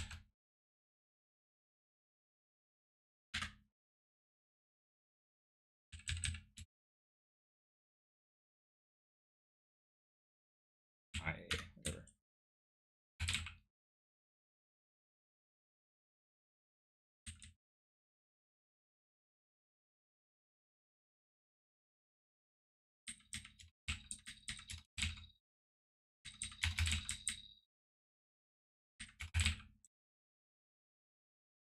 So then here now we can say cpop return cpop.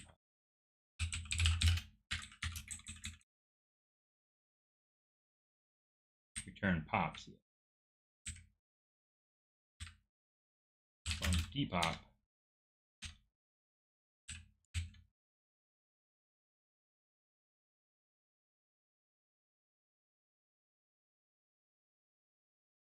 the swap means swap.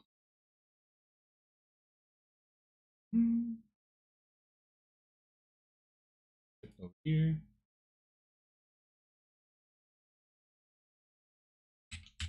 Swap.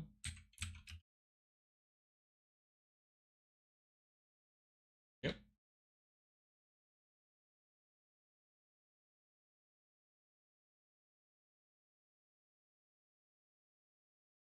Yep. Right.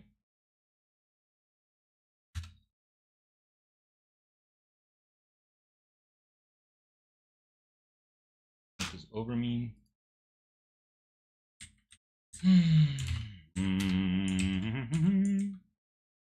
Over is easier. We say ov is ds push back, and then we'll say dnos.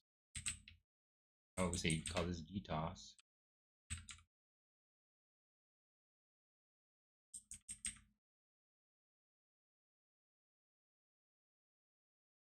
And call this the same thing too. So func toss of a int array back in 32. Maybe this, yes. Say turn toss.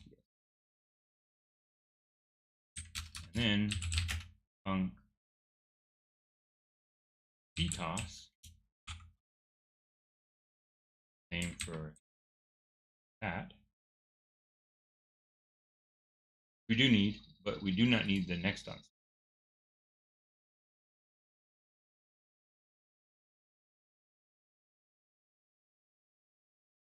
And next on stack is going to be slightly different.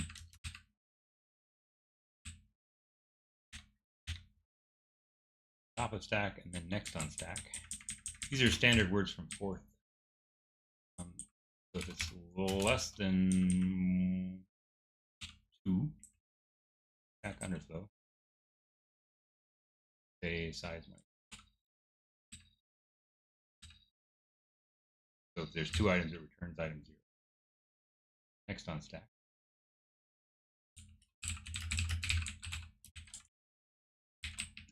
Lost a comment that it's top of stack.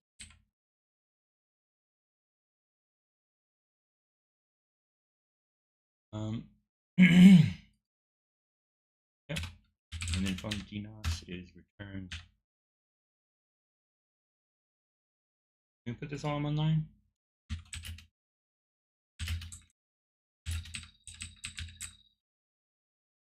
I think we can.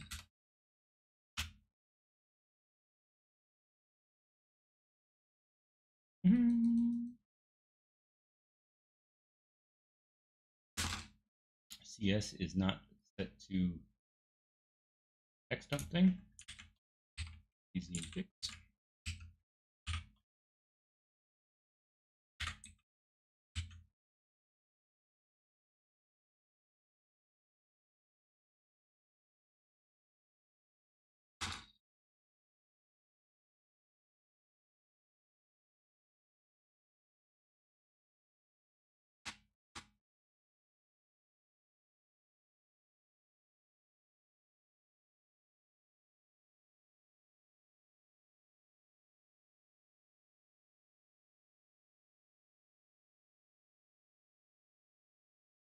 So I didn't implement the other direction.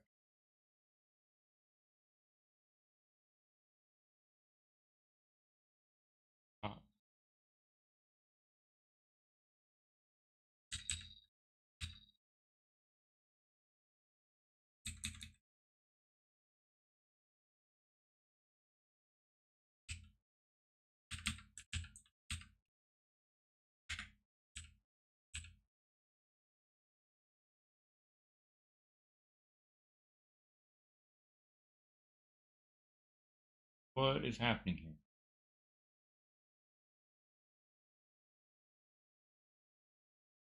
Data to return stack pushes data stack.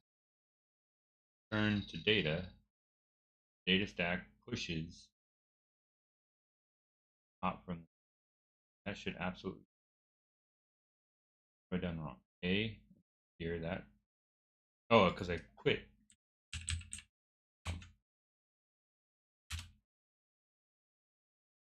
That was so bad.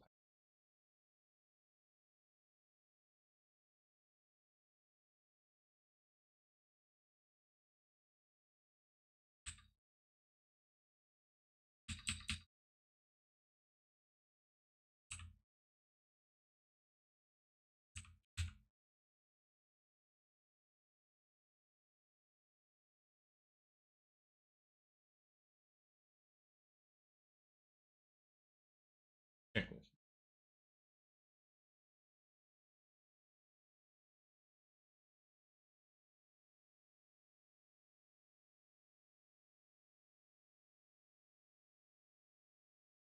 I mean, so I haven't done all. So I've done all the stack ops, except for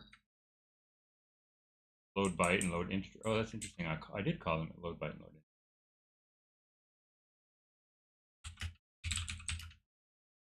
Is it RD, RB integer or load byte integer?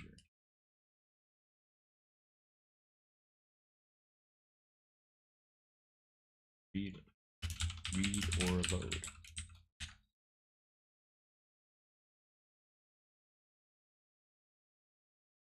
So comparisons and the bitwise and all that stuff. Like that's easy. These are all like easy things. And then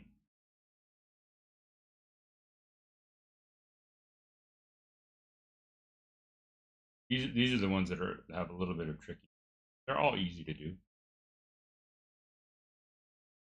How long have I been working on it? 2 hours again. Okay, so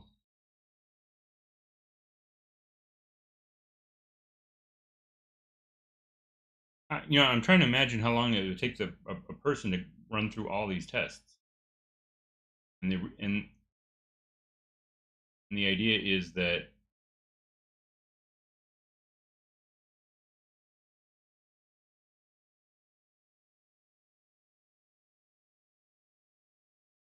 maybe read and write are from writing and reading to arbitrary points in there.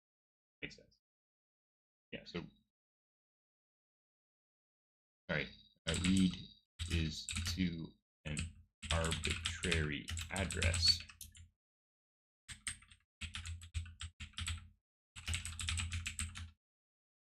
Load is from an arbitrary address. Load is from the next, from right after instruction.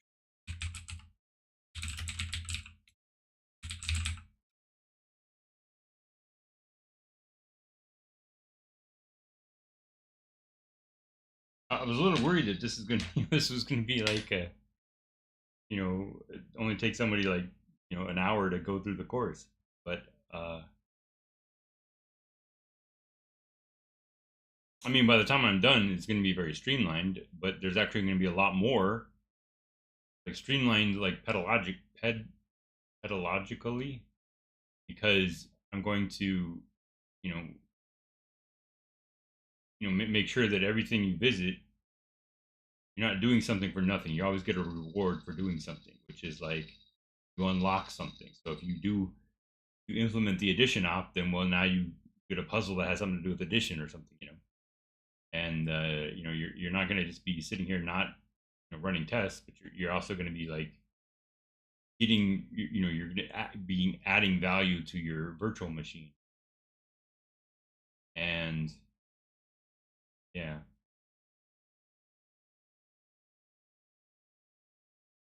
turn if 0, if not pop back, pop and jump to pop, pop and jump to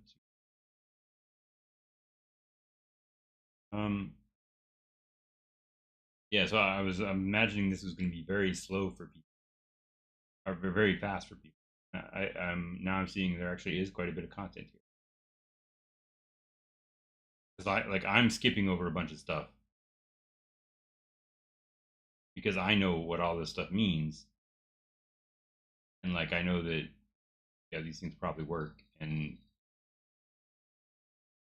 well, I mean, really though, like everybody's going to be doing it. You're just naturally going to have a chunk of code that looks like this. Maybe not exactly like this. You might have a better way to express it in your language. You might have a better way to express it in this language, but you're going to have a table that's very, very similar, and basically wrapping little binary ops that are almost certainly provided in your language.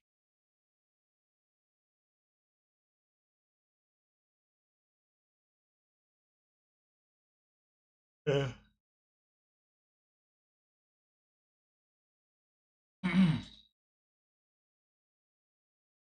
It's late, super late here.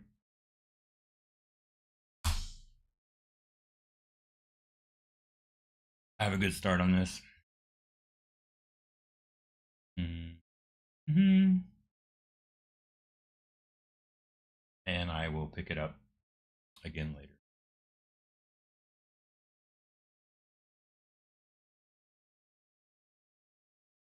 I don't know what the point of this video was.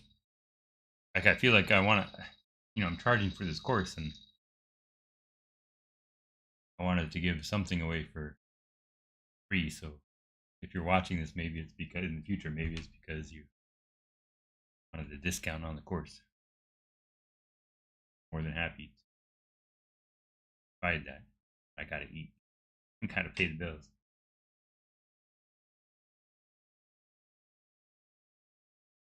I hope that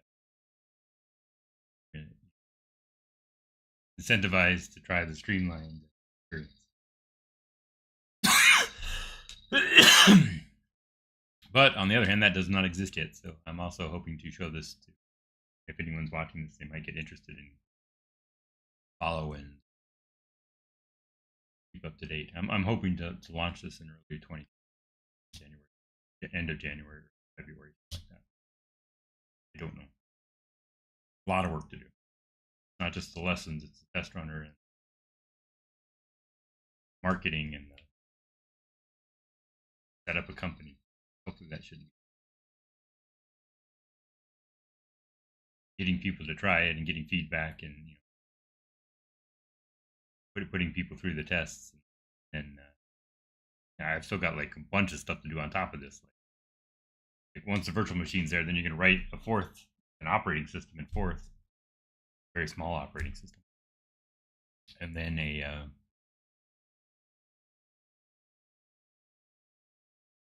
there's going to be like a little Lisp interpreter, and maybe a text editor,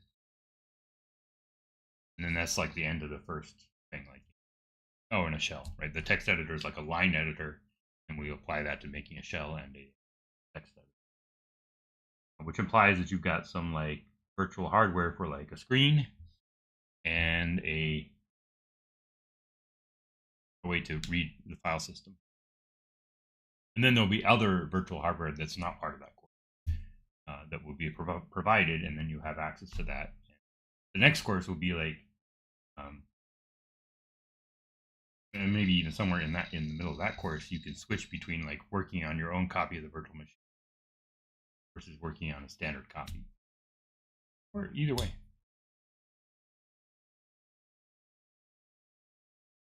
Because I guess you would be able to add. I'm hoping to have enough space in there for like you to be able to add like a few opcodes.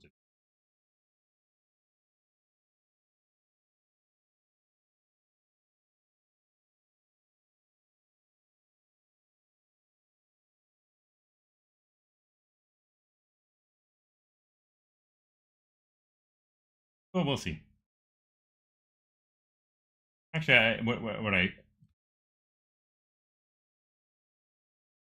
I'm thinking of a better way to do that.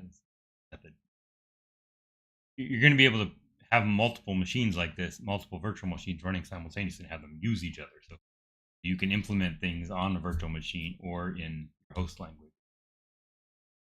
I have a whole plan for this. I've been thinking about this for a long, long time, but I got to organize how I'm going to present it and like explain what the benefits are to people. It's not going to be obvious what the benefits are, other than okay, this is a fun thing to do to learn to learn some programming stuff. There's actually in addition to that, there's like a goal for building this. Like there's a reason to build this. Like it doesn't matter what particular virtual machine I'm using. There has to be some kind of virtual machine that's like documented and specified. So that's what I've got so far. Somewhere around 32 operations.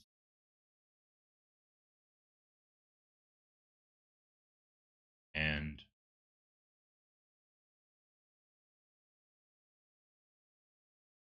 one of them is definitely going to be, I/O, being able to talk to another machine. And so then that allows you to hook them together into a network, or to have an actual virtual network card that talks to sockets or the file system terminal, or any kind of object that you can imagine. Sound interface. And so one reason that it's in Godot, one reason that I'm implementing this implementation in Godot, is Godot has so many things to hook into. So I think that'll be fun.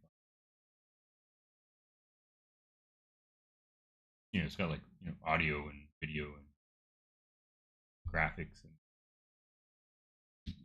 all kinds of input devices, MIDI, and just everything you want is like already in the library. So a whole toy box of potential virtual objects that you can put together. All right, well that's enough rambling. And then also there's a whole other set of instructions that are going to go on top of this.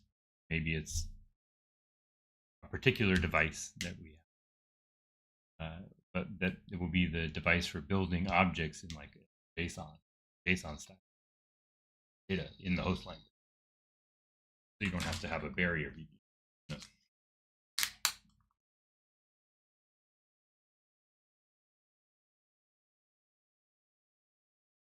You don't have to like transfer data to and from the machine. Is what I'm saying. To and from the virtual. You can operate on the host layer from the inner layer. I'm excited about this. But now I'm just rambling. I think I have a good start.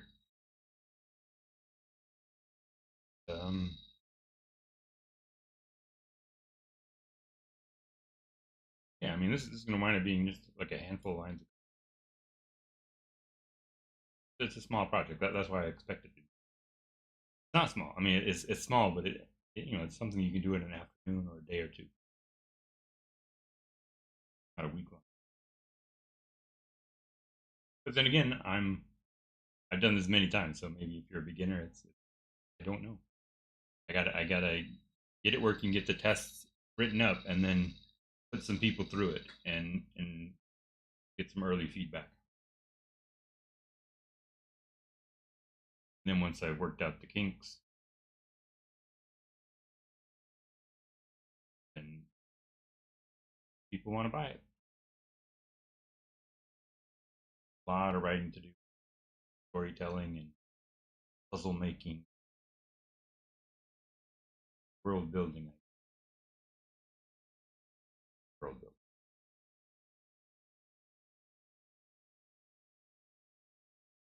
It's late. I'm tired. I'm rambling. I'll probably continue this. I don't know if I'm going to film it. Like I've conveyed the idea. I'll probably come back and do the control flow stuff because we haven't messed with the IP address and we haven't messed with the debugger over here. So I'll probably film that if wow. All right.